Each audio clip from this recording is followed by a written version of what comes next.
calling me Janet? The year is 1976.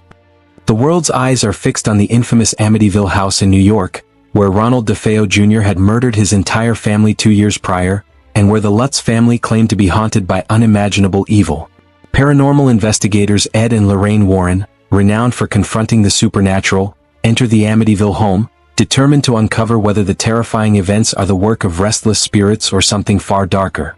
During a seance in the home, Lorraine slips into a disturbing vision. She finds herself transported through the corridors of the house, experiencing the massacre from the killer's perspective. But something even more sinister emerges from the shadows. A figure cloaked in black and white, its pale face twisted into a horrific expression. It is not human, it is a demonic nun.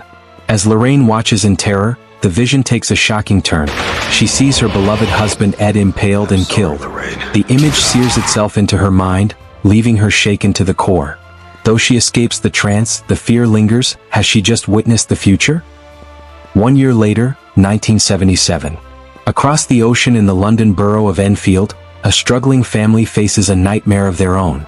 The Hodgsons, a single mother and her 4 children, are trying to live a normal life in a modest council house. But that normalcy vanishes when Janet, the 11-year-old daughter, plays with a homemade Ouija board.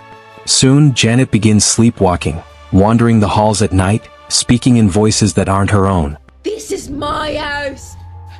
What are you doing here? Playing a game with Billy! Her siblings wake to find furniture moving on its own and strange knocks echoing from the walls. What starts as a few odd occurrences spirals into violent poltergeist activity. The disturbances intensify when Janet becomes the focus of a terrifying presence. The spirit of an elderly man named Bill Wilkins, who once lived in the house and died there. His voice growls through Janet. Bill. Claiming ownership of the home and demanding that the family leave. As the story spreads, the British media descends on the house, eager to witness the haunting for themselves. But the attention only worsens the situation. During an interview, Janet suddenly convulses, her voice deepens, and before the camera she channels Bill Wilkins, his words echoing from her body in a way that terrifies everyone watching. The case catches the attention of the Catholic Church, who reach out to the Warrens. Ed and Lorraine are asked not to cleanse the house, but to verify whether the possession is real or simply a hoax orchestrated by the Hodgsons for attention. Lorraine hesitates. Her vision of Ed's death still haunts her, and she fears this case could bring that nightmare closer to reality. Yet, duty compels them both to travel to England. At the Hodgson home, the Warrens join forces with other paranormal investigators, including Maurice Grosse, who believes wholeheartedly in the family's suffering, and Anita Gregory, a skeptic determined to prove it's all staged. The investigations reveal conflicting evidence. Gregory presents a damning video of Janet deliberately wrecking the kitchen, making it appear as though she's fabricating the haunting. This humiliates the family, casting doubt on their claims and forcing the Warrens to question everything they've witnessed. Defeated, Ed and Lorraine prepare to leave. But then Lorraine receives another harrowing vision. She realizes the truth. The ghost of Bill Wilkins is not the true villain. He is merely a pawn, a puppet being manipulated by a far more powerful entity, the demonic nun she had encountered before. The nun had been deliberately blocking Lorraine's psychic abilities, keeping her from uncovering the full truth. Its goal is simple but terrifying, to crush Janet's spirit, to claim her soul, and in doing so to ensnare Ed and Lorraine as well. The Warrens now understand the stakes. This is no ordinary haunting. This is a calculated attack by a demon with unimaginable power, and it will stop at nothing to destroy them. The tension has reached its peak. Ed and Lorraine Warren, having uncovered the horrifying truth behind the Hodgson haunting, rush back to the council home in Enfield. Every second counts because Janet, the innocent 11-year-old at the center of the terror, has become the target of Valak, the demonic nun who has been manipulating the events all along. They arrive to a scene of pure horror. Janet, her eyes vacant and her body rigid, stands perilously close to the window, poised to throw herself out. The room is alive with malevolent energy. Furniture rattles violently, and the air itself feels thick as if the house itself is conspiring with the demon.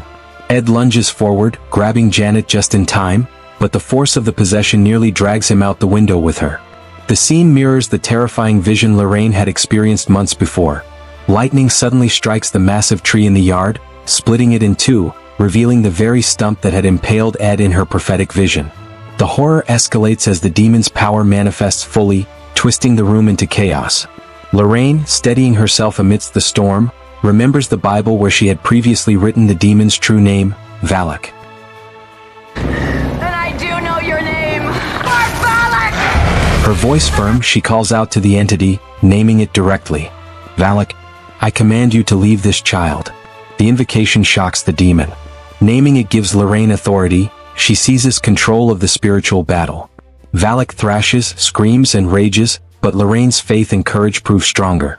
The demon's grip on Janet weakens, and finally, with a deafening roar, Valak is banished back to hell. The room falls silent. The storm outside dissipates, and Janet collapses, freed from the possession, into the arms of Ed and Lorraine.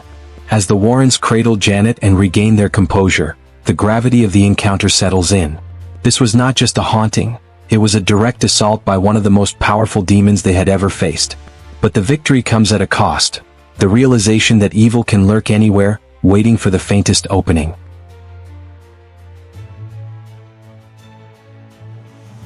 Back at their home, life returns to a tense normal. Yet for Ed and Lorraine, normal means preserving the relics and remnants of encounters with the supernatural. Among their collection, Ed carefully adds a new artifact, a haunted crooked man zoetrope toy, once owned by Peggy Hodgson's youngest child. He places it beside familiar and infamous objects, April Perron's music box and the dreaded Annabelle doll. Each item a silent testament to the darkness they have faced, and to the vigilance they must maintain. The events in Enfield leave the Warrens with a sobering truth. Evil is patient, cunning, and relentless. But so too are those who confront it, armed with courage, faith, and the unbreakable bond between them. As they continue their work, each case is a reminder that the line between this world and the next is thinner than anyone dares to imagine, and that some evils will never rest.